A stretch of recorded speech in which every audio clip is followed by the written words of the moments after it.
અને હવે વાત કરીશું બનાસકાંઠાની તો બનાસકાંઠા જિલ્લામાં છેલ્લા કેટલાક દિવસોથી સતત વરસાદ પડી રહ્યો છે।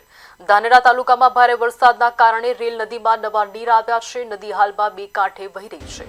રેલ નદીના પાણી કહી શકાય કે થરા તાલુકાના ડુઆસીમ વિસ્તારમાં પ્રવેશી ગયા છે। આ દ્રશ્યોના વિડીયો સોશિયલ મીડિયા પર વાયરલ થયા છે। થરાદના અનેક ગામડાઓમાં પાણી ભરાયા છે। ગ્રામીણ વિસ્તારોમાં પણ પાણીની સમસ્યા સર્જાઈ છે। સ્થાનિક તંત્ર દ્વારા તકેદારીના પગલાં લેવામાં આવી રહ્યા છે। રેલ નદીના પાટામાં આવતા ગામોના લોકોને ખાસ પ્રકારે સાવચેત રહેવા સૂચના આપવામાં આવી છે। નીચાણવાળા વિસ્તારોમાં રહેતા લોકોને સુરક્ષિત સ્થળે ખસી જવા અપીલ કરવામાં આવી છે।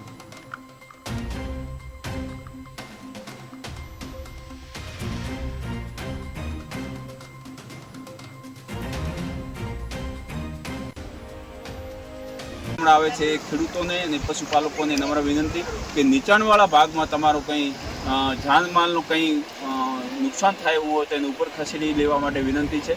વચ્ચે આવતા લોકોને પણ વિનંતી કરું છું કે પાણીનો આવરો વધારે છે માટે નીચાણવાળા ભાગમાં કોઈએ જવું નહીં। કાંઠે ઊભા રહીને દેખી શકે છે। નદી અંદર ઉતરીને જશે તો એમાં નુકસાન થવાનો પૂરેપૂરો ભય છે। આ પાણી આવવાથી ખેડૂતોને હાલના તબક્કે કોઈ નુકસાન નથી, કારણ કે ઉનાળુ પાક લઈ લીધો છે, ચોમાસું પાક હજી વાવ્યો નથી અને આ પાણીના લીધે કાંપના લીધે ખેતી સમૃદ્ધ થાય છે, જળ સમૃદ્ધ થાય છે અને એનાથી ભૂગર્ભ જળ ઊંચા આવે છે।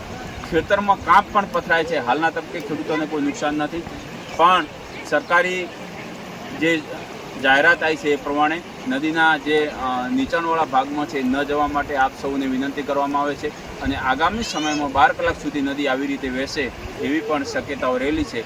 માટે આપ સૌને આ નદીને સાવચેત રહીને દેખવા માટે વિનંતી કરવામાં આવે છે।